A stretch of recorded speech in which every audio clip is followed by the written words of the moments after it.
are now listening to the War Report Podcast Network.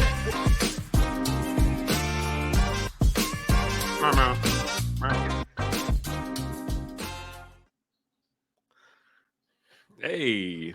What is up and what's happening, everybody? Welcome in to episode 1 of Countdown to Kickoff. We are here with our guy, Mike G, to talk some Auburn football. Mike G, what's going on tonight, brother? Not much, man. Thanks for having me, guys. Welcome to the War Report Podcast Network, episode 1 of Countdown to Kickoff. I'm excited to talk with you guys tonight. Love that, Mike. Dustin, how you doing down there, brother? I'm good, man. Like I told Mike last Wednesday, last year, football, we were recording on our phones, dude, just kind of uploading audio. This year, we got the guy, Mike G, Countdown to Kickoff, man. We're doing this once a week. We're going to interview somebody. We already got our guest lined up next week. We'll talk about that a little bit later on. But we're fired up to be doing this, man. Really excited. We're going to do some over-under tonight, just like we did on the last episode. This time, we're going to focus more on some units and things like that. Right. Position groups.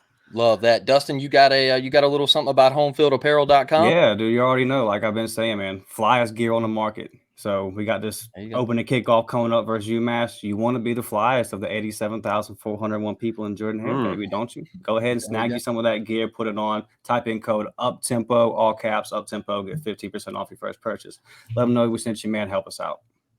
Love that. Well, Dustin, I know that you come up with some questions that you wanted to present to Mike G, get his answers, and us talk about some big-time topics. So fire away, brother. We'll get right into it. First one, we're going to start off. Points per game on offense. Last year, fellas, we averaged 24.8 points per game. That was good for our 87th of the 131 teams. We really had an offensive gurus last year running the show.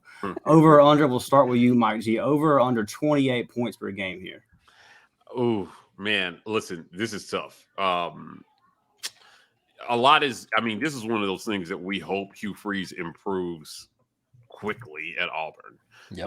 And so I want to preface my stance here by talking about how many games Auburn lost over the last few years because they could not score 3 touchdowns in a game. Having offensive head coaches and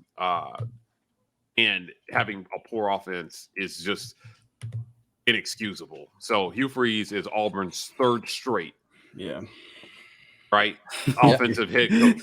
And we're trying to get it right, Mike. Yeah, they've got to figure out like how to do this thing right. So, you guys set the over under at 28. For perspective, I want to talk about what that would have meant in the league last year. Right.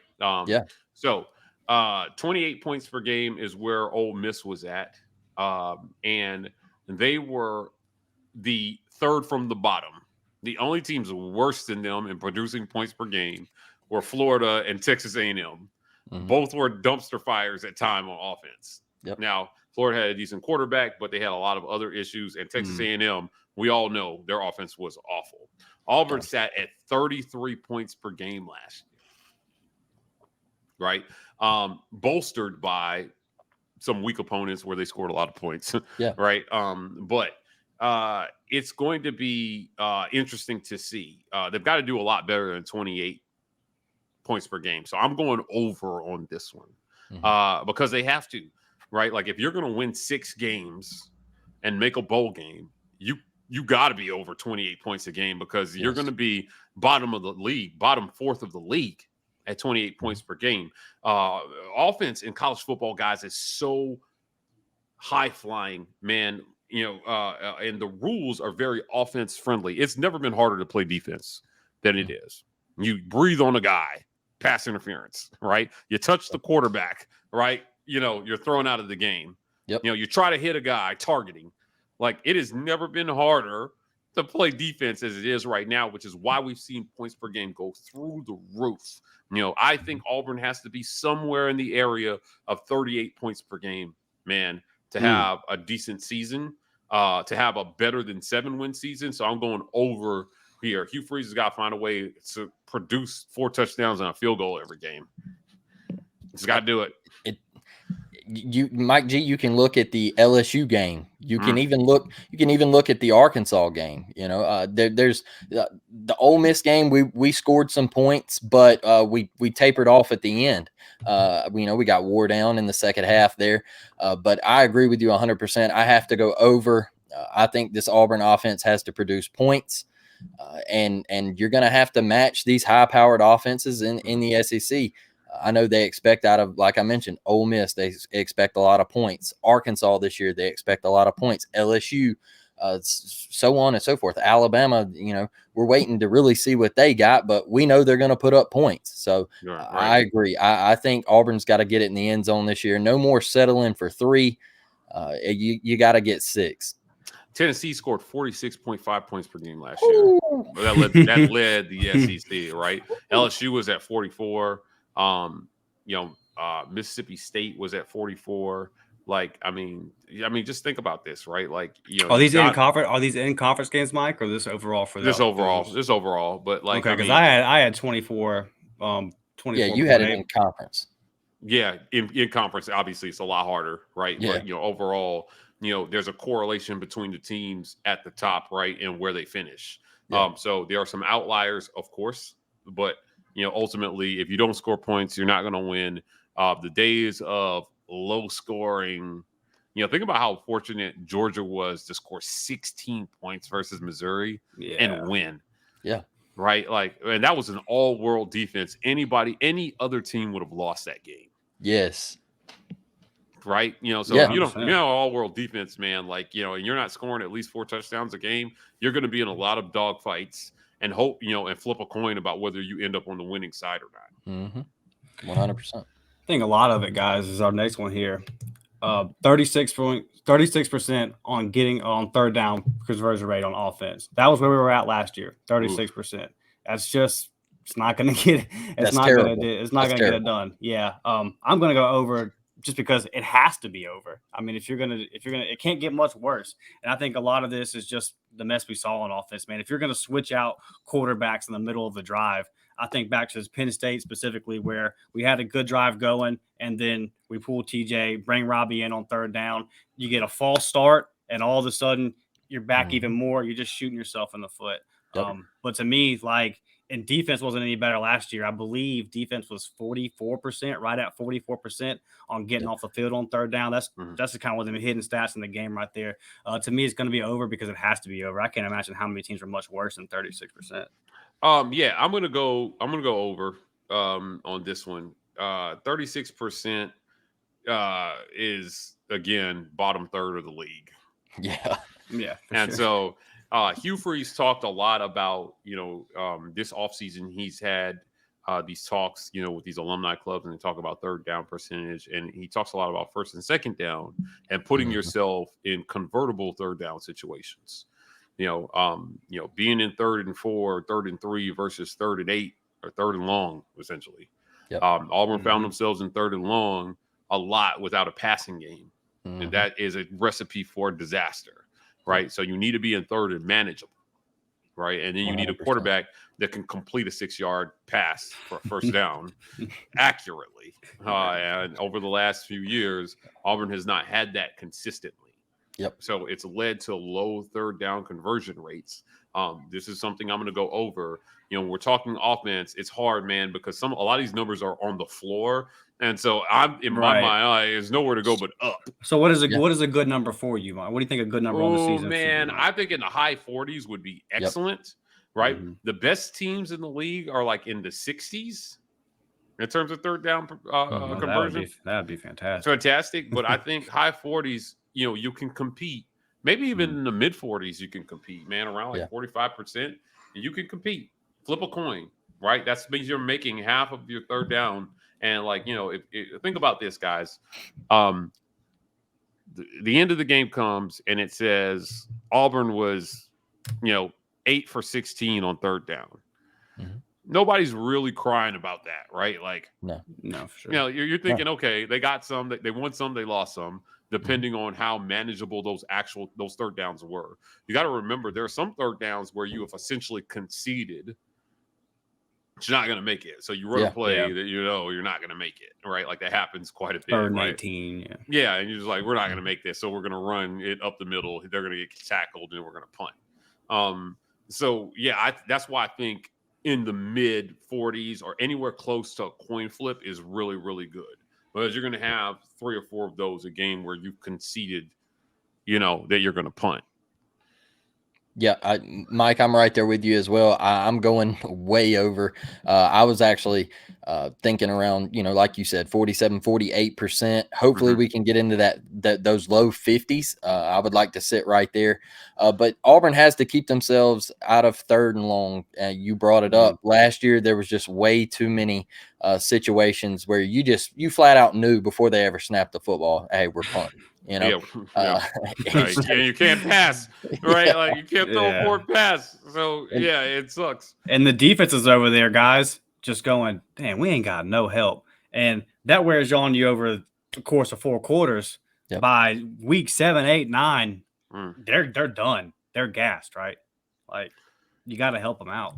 You could see it in our defense, even in the LSU game. In the second half, we were gassed because we couldn't really move the football. It was just, and when we did move it, we ran a trick play and threw it right to Harold Perkins. I mean, it was just things like that. You gotta get in the end zone. That's what it all comes down to. That was Auburn's that was their downfall last year. Do you guys think it would be fair to say that 3rd down conversion rate is more about play calling than it is about players, right? Like, that in like scenarios and being disciplined, because I can't tell you how many times we get to 3rd and 1, 3rd and 2, Mike, and then a guy that started 2 years on the offensive line can't keep his ass down, knowing the line, knowing the snap count. Yeah, for sure. Right. Yep. I just feel like if you call a bad play, it's not necessarily on the players to execute a bad play. Yeah, I agree with that. And this is something Hugh Freeze talked about as well, too, when he talked about bringing in an offensive coordinator. Every coach is in search of, like, a coordinator that can improve red zone offense, especially. Yes. Right? Because the field shrinks, and it is harder down there to convert. Right? I mean, because the boundary lines are playing defense against you as well, too. Yeah. And so it becomes much easier on 3rd and 4 and 3rd and 5 when you have a mobile quarterback that can force the defense to play you 11 on 11 to convert those 3rd and mids or 3rd and shorts, right? Like, think about how unstoppable Auburn was on 3rd down in 2013.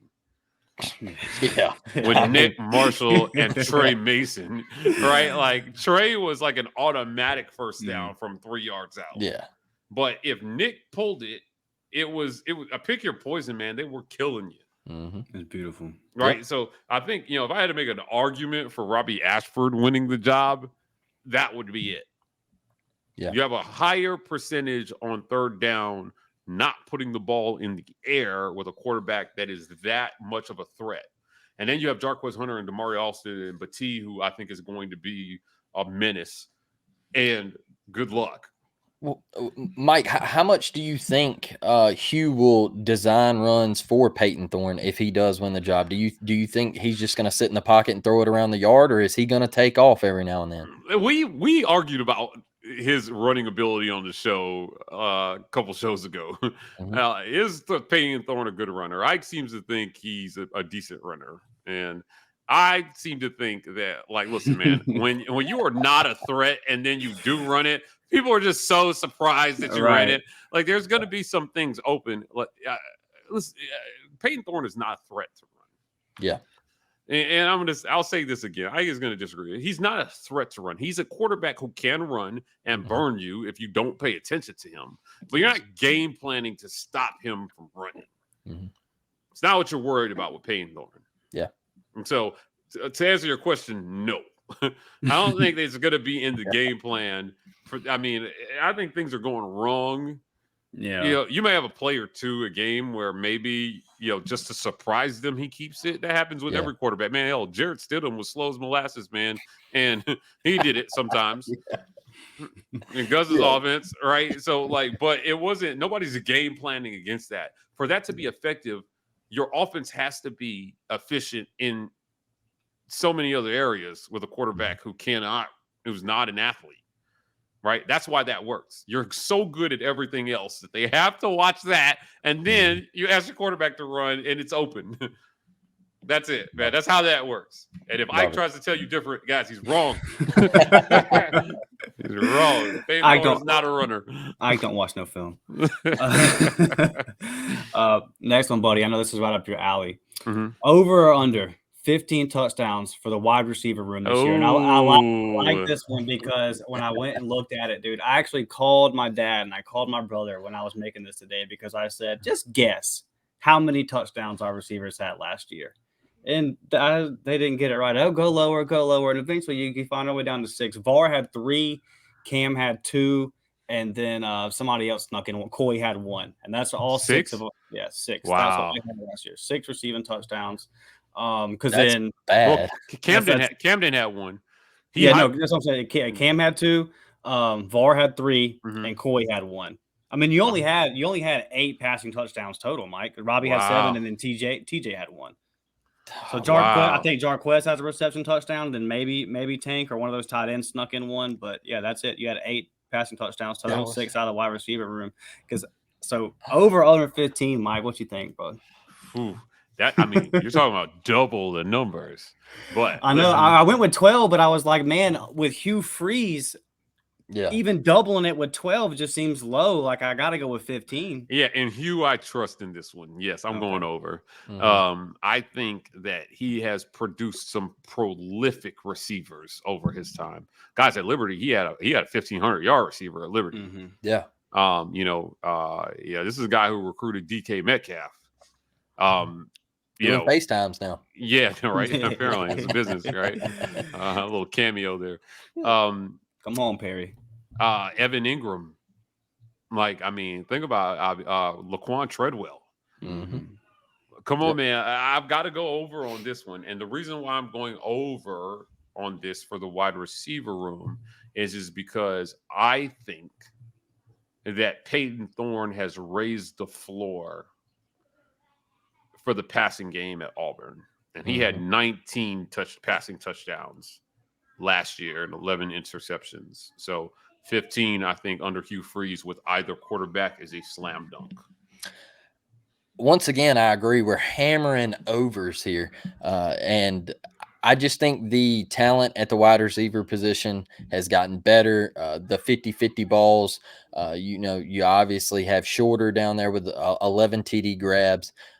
Coming over in this offense, Shane Hooks, him coming over. I just feel like we're deeper, we're better. We got 2 guys that can really just go up and get it. The other one, Camden Brown. So I'm going to go over. I'm excited about the wide receiver room. This is the first time I've really just kind of looked at the talent and been like, hey, Auburn's got some real dudes over there. Yeah. So I do think we go over, and like Mike G said, the Peyton Thorne pickup and just elevating the pass and attack for the Auburn Tigers. I think that's going to have just so much to do with it, Dustin. Yeah. Think about it this way. And this is me saying, I think whether it's Robbie or Peyton, this number improves. Really? So over. Yeah. I don't think it matters which one.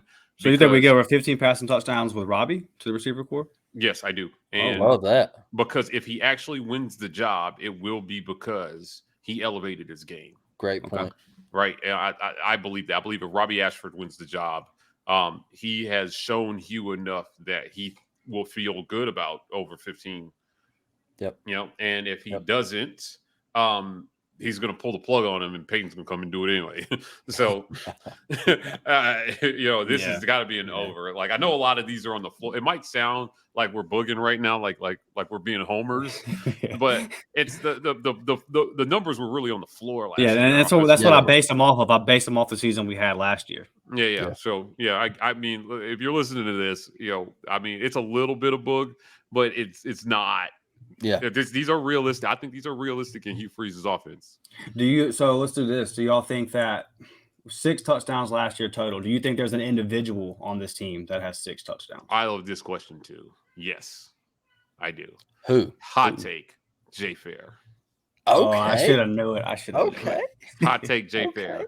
I like this. I think he is sneaky good, and I personally think Peyton Thorne to Jay Fair might end up being a thing that we hear often next year. Okay. Now, is that based on inside information? Yes. I source here, but I think Peyton Thorne to Jay Fair might be a prolific combination, and it's gonna be one a lot of people see coming. There are a lot of other Auburn media personalities, guys, that disagree with me on this with Jay. I think the kid's special, and I think he's got everything that a coach wants. He works hard. He's super athletic. He's blown out every single weight room goal that's been set for him since he's been at Auburn. He's destroyed and gone back to his coaches and said, "Yo, what are you guys doing, man? Like, this is too easy. I was built for this, right? Like, yeah, he is him. Love that. Jay Fair is him. And that. if they can get him the ball, I think that he may even be one of those receivers that's like top 4th of the league in yards after catch. Right? I think he's slippery. I think you hit him over the middle, he's going to be hard to tackle for a lot of guys. So, if that short passing game that was lacking at Auburn improves, and again, nowhere to go but up, Jay Fair benefits. So I'm just saying, right? Like, and I will say this, I'll give you this. There may have been a certain quarterback who looked at a certain spring tape and saw a certain receiver and said, wow, you were open a lot. That may have happened.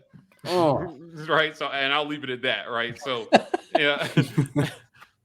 Peyton Thorne and Jay Fair might be pretty prolific. I'm excited to see it. Blake, somebody touching 6? Man, that's tough.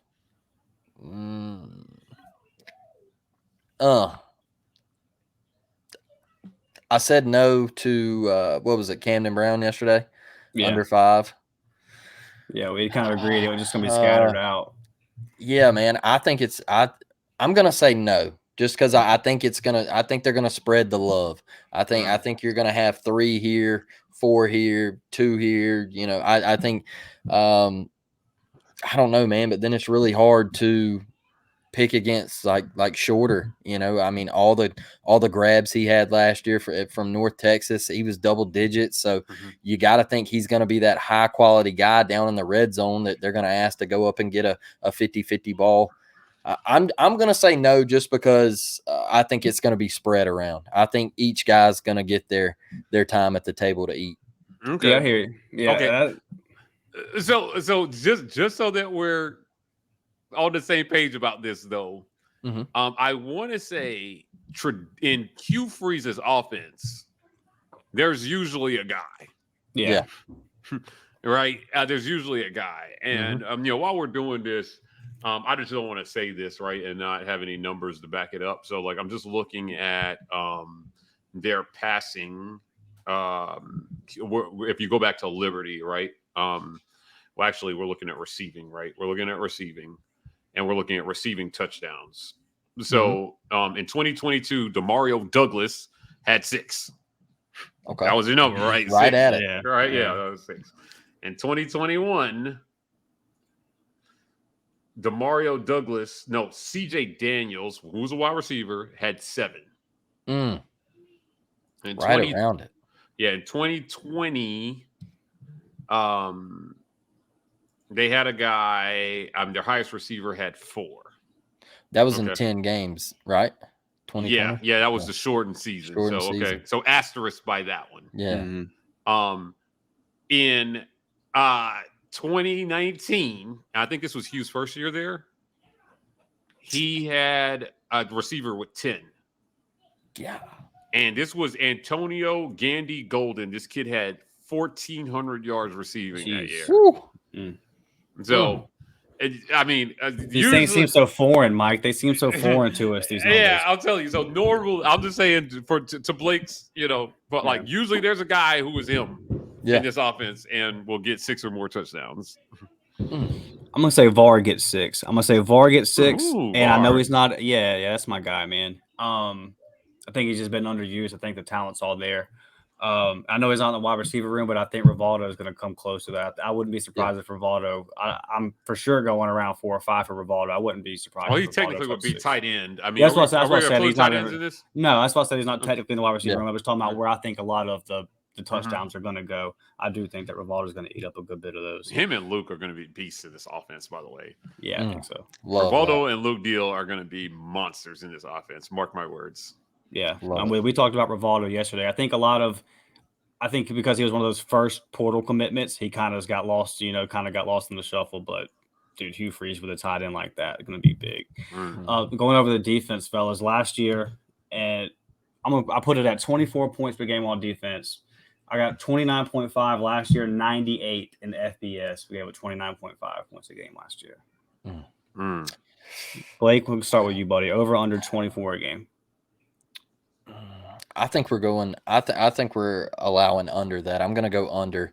I just think this. I think we're going to be able to stop the run a little bit better than people are expecting. I think our secondary, Dustin, you know how much I love the secondary.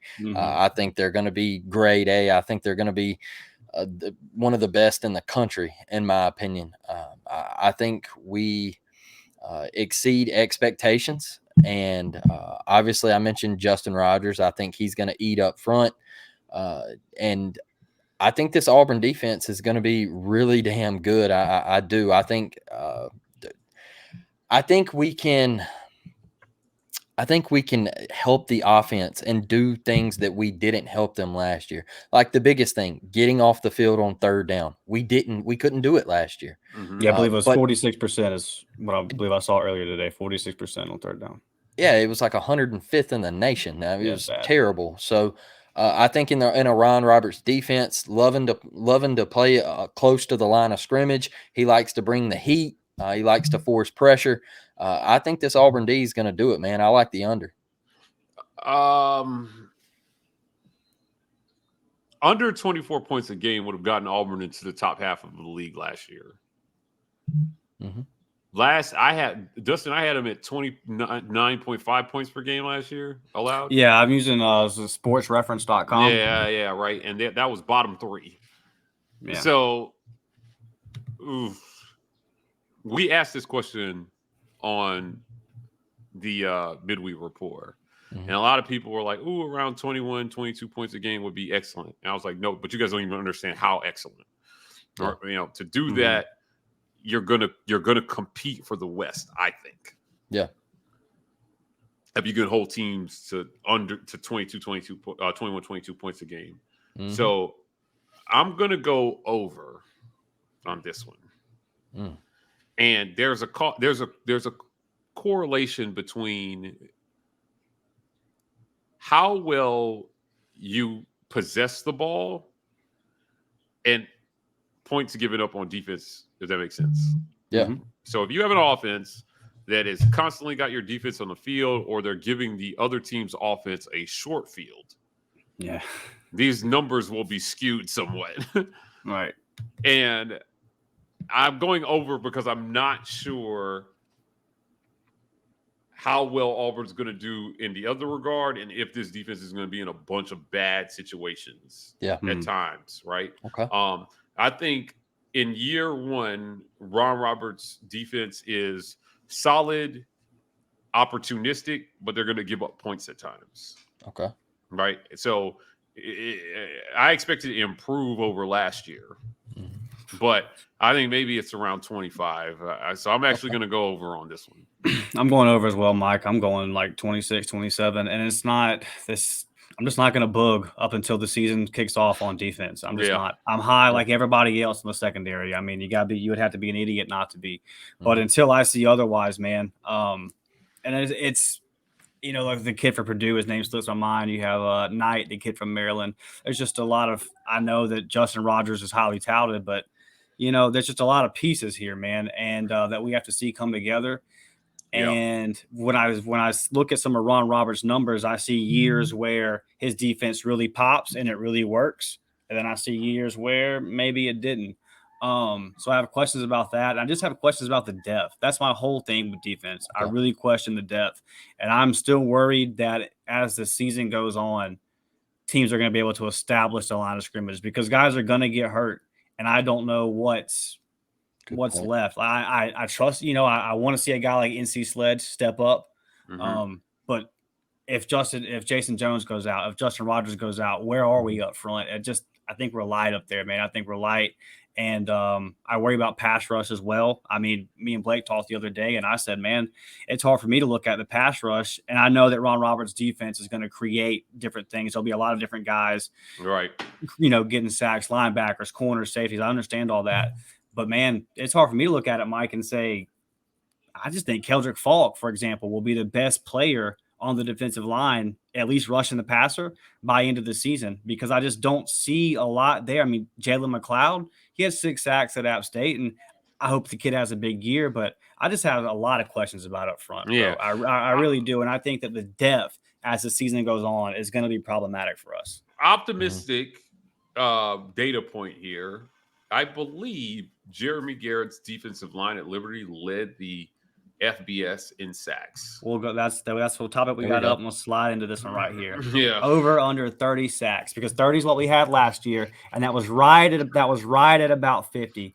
Liberty last year at 45, they were third. Mike, third in the nation with 45 last year. That was third. Okay. Yeah. Yeah. So I knew they were high. It was high. Yeah, third. We were like right at 51, 52 with 30. Wait, how many did Auburn have last year? 26, was it? 30. 30? They had 30 sacks? 30, yeah.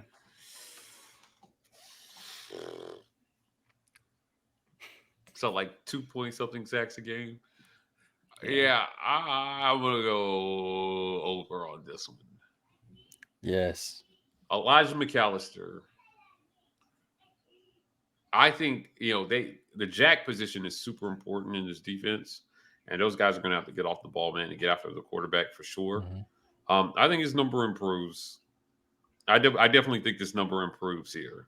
I think they find creative ways to create mismatches against offensive lines, and I think that Jeremy Garrett is good at what he does. I know he just kind of followed you over from Liberty, but I really thought he was one of his best hires. And I expect to see that because Auburn is not bereft of talent on D-line, right? I think they have bigger problems at linebacker. Yes. But, I'm going to go over on this one. It may not be by much, but I think that they're going to go over on that. I think they find creative ways to get to the quarterback. I'm with you, Mike G. I'm getting back on the over train here. And like I just mentioned about the defense a second ago, I think Auburn's going to find ways to put pressure on the quarterback, something that we have lacked in previous years. And I think I just think this front is going to be better. I think the addition of Keys and what's the kid from North Texas? Larry Nixon. Yeah. I think that's a huge pickup. And Dustin's all over Keldrick Falk. He thinks he is going to be an animal. He thinks he'll be starting by the end of the year. Yeah, high praise for him. Yeah, I've heard good things from some of the other players, and what is it? It's already like 280, right, Mike? Like he's already beefing up. Yeah, dude. I mean, that was a big get, right? So somebody's got to emerge. And when you have as much turnover as Auburn has, it's likely to be a name that you didn't hear last year, right? Like over half of this roster is going to be recruited through the portal from high school. So it's not a mistake, dude. This was a rebuild in a lot of ways, right? So a lot of new pieces. Rebuild. A lot of new pieces here. Dustin, what you got? Over under. We gave up 4.6 yards a carry last year on defense. And Arkansas and Penn State are probably where the majority of this year right here comes from. How you feeling on this one, Blake? 4.6 yards. Are we getting better defending? And that's really the question here. Do we get better defending the run? I think we do. I think we do. I'm gonna go slightly under here. I think we get better. I do. I think we get better. And I think we got some dudes that have played some games and some transfer pieces that like you mentioned, Dustin. The depth does scare me. But I do think we're better than what we were last year. I'm sorry, I got to get on the train. I'm drinking the Kool-Aid because I do. I'm gonna go over. Oh, the over train again is protecting the second level. Mm-hmm. I have concerns about linebacker. Yeah, and plugging gaps and choosing right gaps and doing being Cam assignment Rowley? sound. Yeah, I just have concerns, guys. Yeah. I mean, and it's to kind of take a line from Justin's mantra here on the night. Until I've seen it. Yep, absolutely. Yeah, like I think we're solid on D-line, man, but I just think sometimes. Do you think, Mike? Do you think the difference in the scheme of the defense could help what we went through last year compared to this year? Yeah, sure. I mean, scheme always helps, but ultimately, no matter what defense you run, you have to know what your assignment is, man. Yeah. Like, you have to know what gaps to fill. And I remember, I forgot what game it was, but I just remember there was a game where we were in the red zone, and they showed like an overhead view of Steiner just like running into the wrong gap. And the running back walked in the end zone. It was like, damn, like if he would have stoned him if he had just chosen the right gap, and he didn't. He ran right into a bunch of other players. It was like the easiest touchdown the other team had ever gotten. So it's a lot of that last year from linebackers, Mike. Yeah, I got my questions about this. So I'm gonna go over. It may not be much over, but Can Cam step up and fill out is what we thought he was gonna be when he got called? Absolutely, man. And then the kid from Ole Miss, I think Austin Keys. Yep. Right. Yeah. I'm just gonna be interested to see what they do there at linebacker. I mean, they've got a bunch of options. Demario Tolan, I was told, was a little underweight. But LSU people were really upset about losing him, dude. Yeah. Dude, they were crying about that loss, their transfer. And from what I understand, there was nothing nefarious that happened there. So I'm gonna go over. I'm gonna go over on this one, but not with a ton of conviction. I'm just saying, I think, when you have a good run stopping defense, your linebackers play well. Yeah. I don't know that we've ever seen a good run defense where linebacker play was subpar. And Auburn definitely had subpar linebacker play last year. Yeah. Mike, you think I'm out of bounds for thinking that and I'm going with a lot of young guys because, like you said, somebody's going to have to step up here. And I think Robert Woodyard is going to be starting by the end of the year. Is that crazy? Yeah, that's another name to keep an eye on. I don't think that's crazy. Defense is one of those. Like, it's interesting, right? On defense, you rotate a lot of guys to stay fresh. You're supposed to anyway. Yeah, I mean, and then you have more opportunity to create depth on defense than you do on offense, just because of playing time. Because you want to be fresh in the fourth quarter, and one of the ways to do that is by rotating a lot of guys at D-line and some at linebacker, right? Like, so guys will get an opportunity to earn more playing time throughout the year. So the scenario that you're painting right now is not crazy. That a guy could come in and do what he's supposed to do so that the coaches start to trust him more. And then before you know it, at the end of the year, he's the guy. Love that. It's a lot of talent. There's a lot of talent. I just want to see a guy that we flip from Bama ball out. I just wanted to meet, but you've been saying it, bro. You've been saying it for months. It is petty. It's very petty. And you've been saying for months, though, to a point that you've been making, Mike, that when you win these big recruiting battles, they got to pan out. They do. They got to pan out. And if you're going to flip a guy from Bama, and there's a little bit of, he had torn his ACL or whatever it was, but I think they still would have took him in the class. If you're going to flip a guy like that, man, it really would behoove you for him to pan out, and you have something to say, hey, man, listen, we can do this. Yeah, development, man, is such a key piece to a lot of what we're talking about. For Auburn to improve these numbers, guys have to get better and they have to develop. And, so how does that happen? Well, number one, if you have coaches who know what they're doing, then guys should develop. If you have a good scheme, guys will develop in that scheme. And if you're evaluating talent correctly, then guys will develop, right? If a 5-star you recruit is really a 5-star, you should be able to coach them up. Yes, sir. If a 4-star is really a 4-star, you should be able to coach them up. And then you're going to have, which is going to be a majority of your team, a bunch of 3-stars that you should be able to coach up. But if you get a 5-star guy, a 4-star guy like Woodyard, and you miss, and he turns out to be a dud, what hope do I have for the 3-star guys? Yeah, right. If you're this was my knock on Gus. A lot of highly recruited, rated classes. But go back and look at how many of those kids did not finish their career at Auburn. The number was staggering.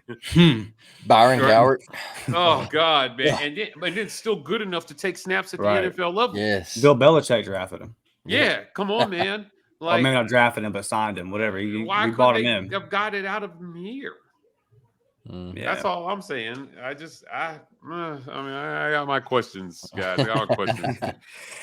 Fellas, for the first time in a decade, there's not going to be a Carlson kicking field goals. Weird. Last year, it's going to be weird. We made 18 of 24 as a team last year. That was good for 75%. Over or under on the field goal kicking this year? Because you don't think about it. I ain't heard nobody talk about field goals all off season, but you're gonna get down to a game, baby, or this right here gonna matter, and at least quit kicking the damn ball out of bounds. But on the kickoff, but on the field goals, Mike, start with you, buddy. 75% over under. Got to get better than this. It's trash. How much do I like McPherson? Guys, I'm lukewarm on McPherson. Really? I'm lukewarm on McPherson. I have my reasons for that. Yeah, but I'm gonna go over here. Not with a ton of conviction, though. I think maybe Auburn is in some more makeable situations. Yeah. But I have my questions about McPherson, man. I do. That is not what I expected to hear. I have questions about McPherson, right? Yeah. So, and it sucks, man, because when you need your kicker, you really need him. Yes, sir. And nobody thinks about the kicker until that dude starts missing field goals, and then you're not winning. Well, that's Anders was, he was loved, and then all of a sudden he comes off the knee and he starts shanking a couple, and people are like, "Hey, this guy's trash," I mean, they were straight up. Listen, I was never an Anders guy. I'm with you, Mike. My family that's listening right now is probably laughing because they've been on the end of some rants from me. Boy. I've never been an Anders guy, so I'm with you on that one. Yep. Daniel was great. Legatron. Anders is maybe living on bro's name a little. Maybe. And McPherson, I fear, maybe a little of the same. Oh, wow. Okay. Living on bro's name a little. He's got a brother in the NFL. It's a pretty good kicker. Is there any competition there, Mike? Is anybody else maybe pushing him? Yeah, listen, man, Evan McGuire is there, man, and he's got a leg. I think he wins kickoffs this year. Yeah. I doubt you see McPherson on kickoff.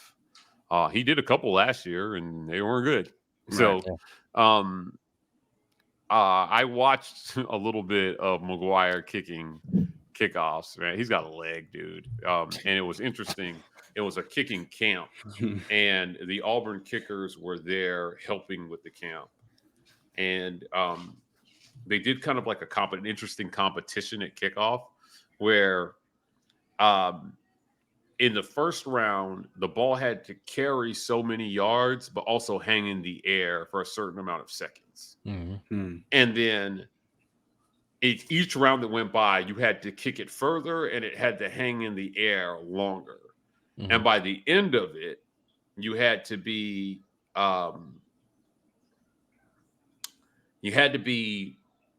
almost had to kick it 60 yards in the air.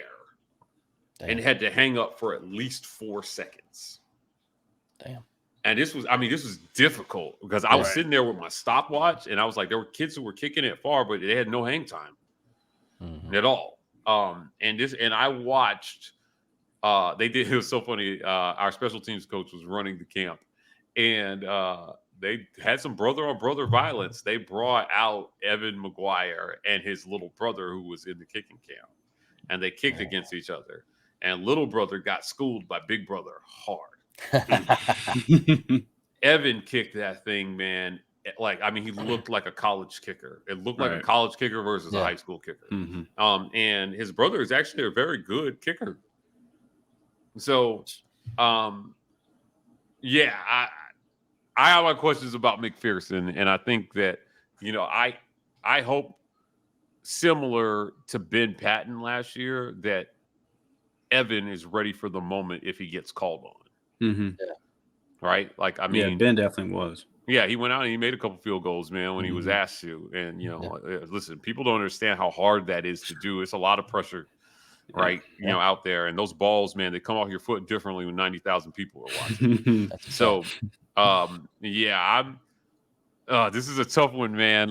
This is a tough one. I mean, and if I'm wrong, I hope it's because we just didn't have to kick a lot of field goals, and he made the few that they were at. He made the 20-yarders that he had to make. I'm with you, Mike G, on the over here.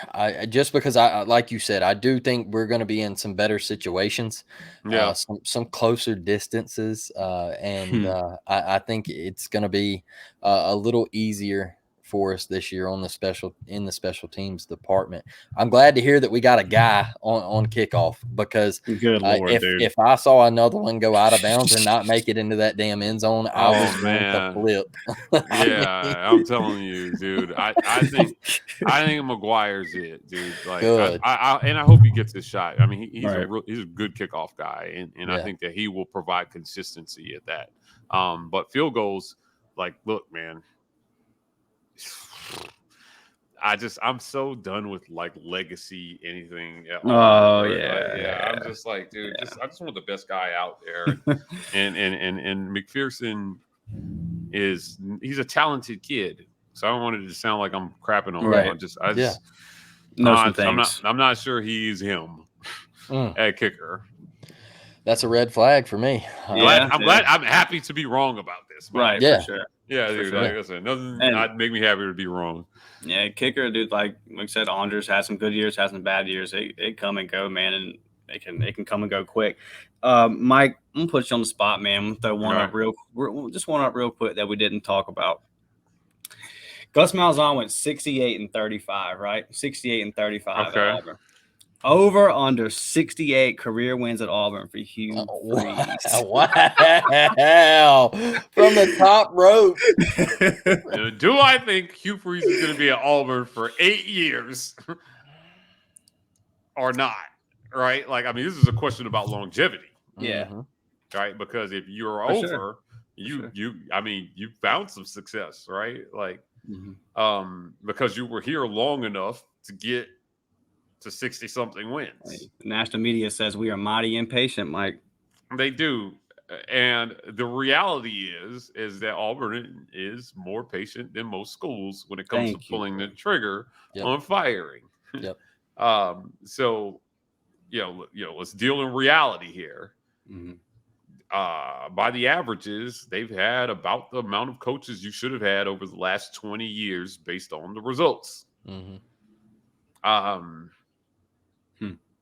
And a lot of the narrative about Auburn being quick triggered is more about the attention that they give the minority of fans who are very vocal on social media.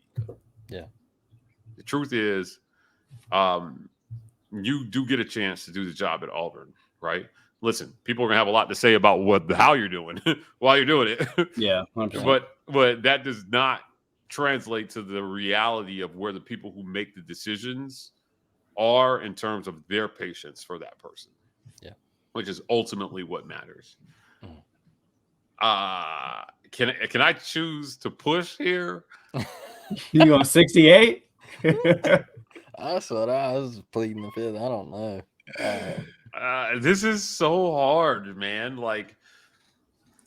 you're asking me to predict the future, and I'll tell you this. I'll bug a little bit on this one and go over because Hugh Freeze said it best. He said, if we're not in the top 7 in recruiting by year 3, everybody's going to be looking for a job. Yep. He ain't lying. He understands, man, you got to go out and you got to find players to win. You do. And, if you hated Harsin, you love to hear that. You're the guy who understands that recruiting is important, and you got to put all your energy into getting the right pieces first. Yep. And I see that energy going into that. And the better you recruit, the more leeway you have on the field and on game day. B. Will says this all the time. He talks about Saban not having to be the best in-game coach because he recruits enough 5-star players that I think about how much liberty you get as an offensive coach having Bryce Young at quarterback. Yeah. Yep. Having a guy who's practically a coach on the field at quarterback. Auburn rarely has that at quarterback. And I think that is going to be the key to how long Hugh Freeze lasts at Auburn and how many games he wins during that tenure. He's got to solve this offensive puzzle that Auburn seems to solve once every 5 years and then competes for a championship. Yeah. That's what we're due. Auburn's a due, guys. Auburn's a due. Right? So you're 2004, 6 years later is 2010, 2013, 2017. They're due. We're due. They're due.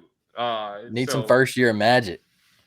So it could be this year. I think the schedule is favorable both this year and next year. Yeah, next year for sure, man. Right? So if it develops the way that they want this year, next year projects really well.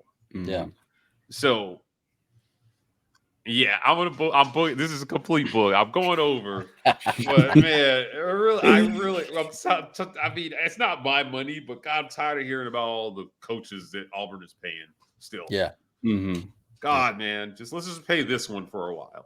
Yeah, we got a softball buyout we need to come up with too. We touched on that one last episode. Start the GoFundMe.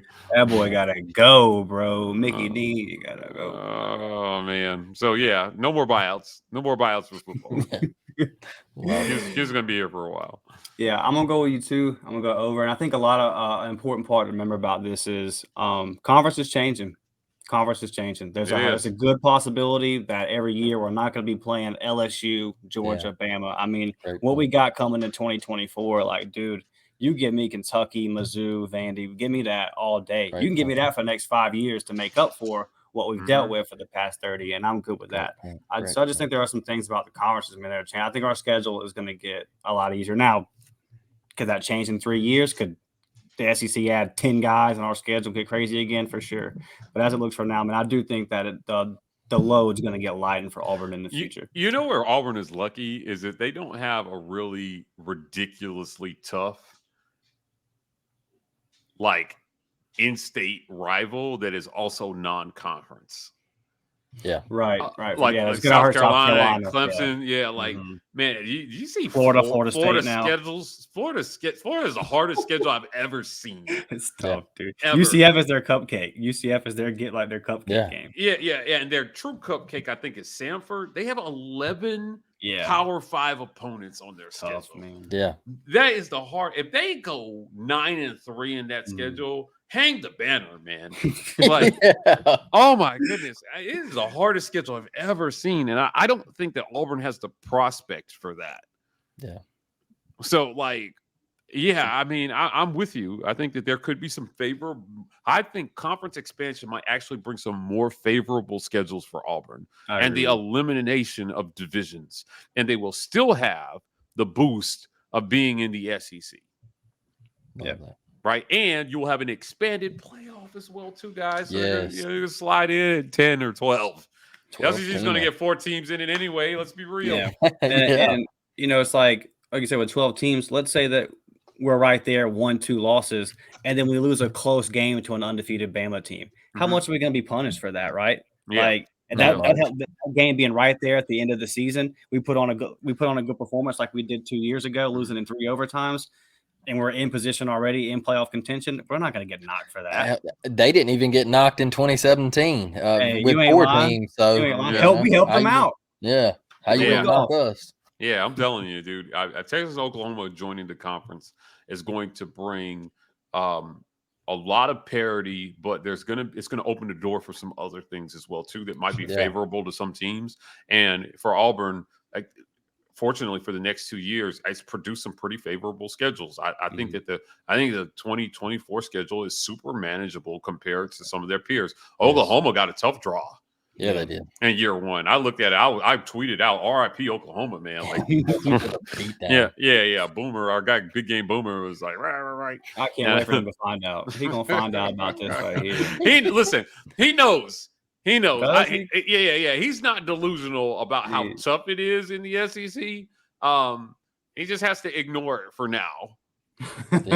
Until he's in it. But like him and I DM on the side, like he knows. He's reckless on some things, he says. Yeah. Listen, I mean, you're an account like that, you got to be reckless, right? Because it's too fun to just tossing a grenade in the middle of like college football Twitter and then watching everybody scatter, right? Like, so I hope that grenade. He put out a list the other day. We talked about reckless, and it was like biggest problem for every college football team this season, and Auburn's was like the fan base. I DM'd him and I was like, "Come on, bro! Like, you know, gaslighting, boy." Yeah. And he was like, "Well, here's my explanation." And then my whole thing with him was, dude, I get it, but I just think that you're falling into the trap of thinking that the vocal minority on Twitter represents the entirety of the fan base. It's just not. Most of the fan base is not even on Twitter. So there's no way to accurately poll what they're thinking about the season. So, most fans are reasonable, man. And they're, they know. They know what's up. For sure. Well, Mike, thank you for being on here with us tonight, buddy. We're really fired up to be part of the network with you guys, man. We know we got a lot of big things coming. Blake, I'm going to sit to you for the final word, man. I just want to remind everybody that the new times, 10:30 after these guys right here, the morning drop. We're coming on 10 o'clock a.m. Central Time on YouTube. At the same time, Spotify, Apple, all that. Go over there, leave a review, like and subscribe. Tremendous growth over the past week, man. We really, really appreciate everybody. Dustin, Mike G, my final words for this episode is Auburn and Perry Thompson have the Alabama faithful shivering right now. All right? Look on that message board over there, and you see the Bammers are just they're in shambles right now. They don't want him no more, Blake. He ain't that good no more, Blake. I was gonna say we never really want him. We got enough 5 stars. Yeah, no. I saw one guy. He come out and said, "It looks like bro's running a 5.7." Yeah, and I was like, "Dude, what?" Yeah, okay, I can tell you, I'm down here. And that ain't it. All right. I just think what it is Daddy Hugh is coming in and he's putting a little pressure on you, and you're starting to feel it a little bit. And now they're even attacking Cam Coleman. They're like, "Oh man, I don't know what the deal. I don't know why they're so high on him. He really ain't that good. Like bro's just like his frame's just big, And I'm like, what kind of take is that? Cam Coleman comes from a really good sports family, right? I went to high school with his dad. Actually, his dad's name is Bobby Coleman. He played baseball at Central Phoenix City, and Cam's a real deal. What a coup for Hugh Freeze if he pulls off Perry Thompson and Cam Coleman in the same class. What if they both announce on Big Cat? Come on, man. Like, it would just be so amazing. And so, you just got to look at what's going on here and think, for these discussions to even be happening means is that Hugh Freeze is doing the work. Yes. Right. So, my closing, statement is that I think it's exciting to see the work that's going in. And hopefully what that yields is excitement, enough improvement for fans to understand that this thing is headed the right direction. Yeah. Right.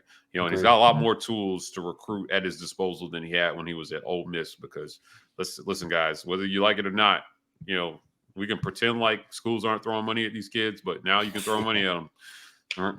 And Auburn's got just as much money as the next guy. So we'll see how it goes. Let's go. Let's go. All right, boys. Good stuff tonight. Appreciate everybody for joining. Like I said, man, like and subscribe. Go over there to Spotify, Apple, leave a rating, all that. We appreciate everybody. We're out. We'll see y'all Friday. Yeah. War Damn Eagle, baby. War Eagle. War Eagle.